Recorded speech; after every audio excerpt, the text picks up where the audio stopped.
which the 17-year-old had a very small screwdriver because the chain on his bike kept falling off.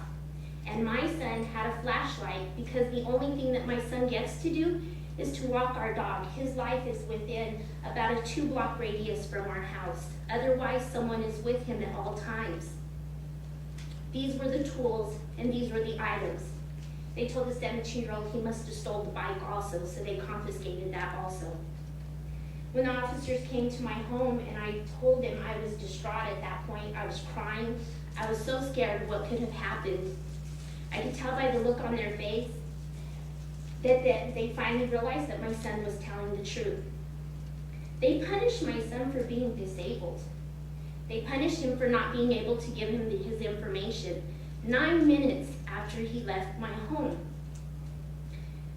So now he gets taken to the jail, and me being a fearful parent starts calling the jail frantically to explain to them that they've got two males in there that are disabled, that they can't give them any information. And if they need any information, please call my number. I will give them every bit of information they need, but these 2 boys are incapable of doing it. They separated the boys, and they went ahead and put them in jumpsuits, and they put my son in a cell with a male, and the officers inside the jail kept coming by and banging on the door and told him this is what he got because his mother was a crybaby.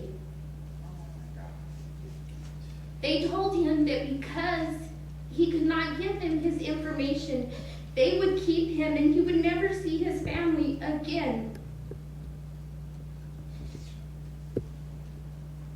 And my son is alive, and I'm thankful for that.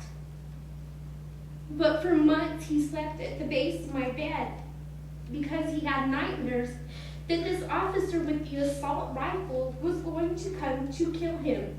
He was sure of it. One of the officers at the scene made a comment that those were her streets and that his kind didn't belong on them, and that if she ever saw him again, she would arrest him. His kind. His kind is a 23-year-old who was born early and being a young mother had surgery, and after he came out of that surgery would never be the same again. I live every day wondering, how will he be cared for when I'm gone? I take additional steps because of the way that my child needs to be cared for. And I used to think that there was a little bit of a blessing in that maybe my son would have a childlike state forever and hold some type of innocence that is sometimes lost when you become an adult. And that night, APD took that from him. He's scared.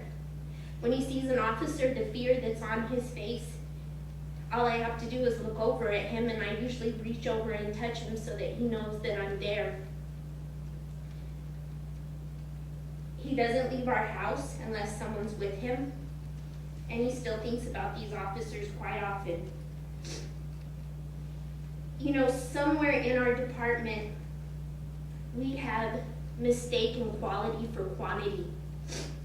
We have enough officers out there, but their quality is diminished.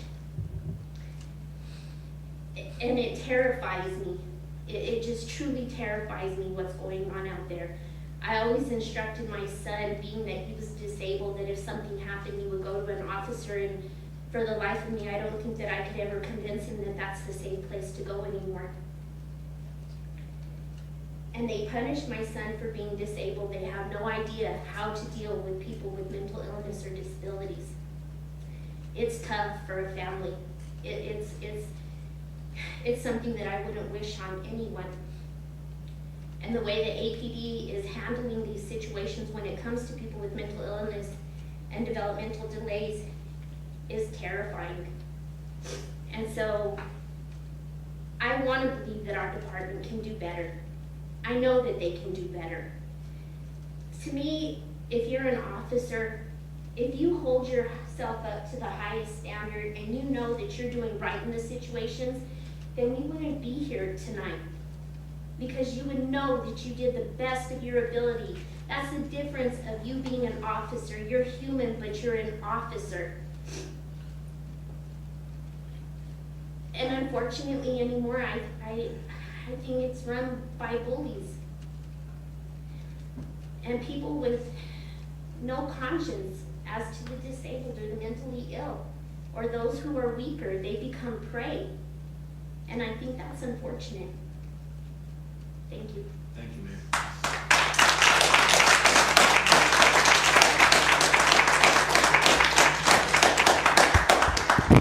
Ladies and gentlemen, there are no other speakers. I want to take time with something we don't normally do. I want to make sure I give you the address. And again, I'll remind you that all of your comments, first of all, along with the DVD that will be made, or that's being made, will be sent to Kalia. Additionally, any written comments that you want to make, to summarize what you told me tonight or make other statements, need to go to this address. So this is it. It's the Commission on Accreditation for Law Enforcement Agencies, and you can abbreviate that as CALEA. That will suffice as the recipient of the mail. It is 13575 Heathcote, HEATHCOTE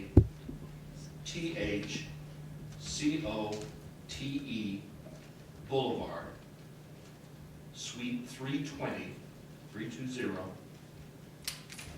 Gainesville, GAINESVILLE, Virginia, 20155-6660. Ladies and gentlemen, thank you for your comments tonight, and that's the end of the public hearing. Thank you.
Thank you very much again.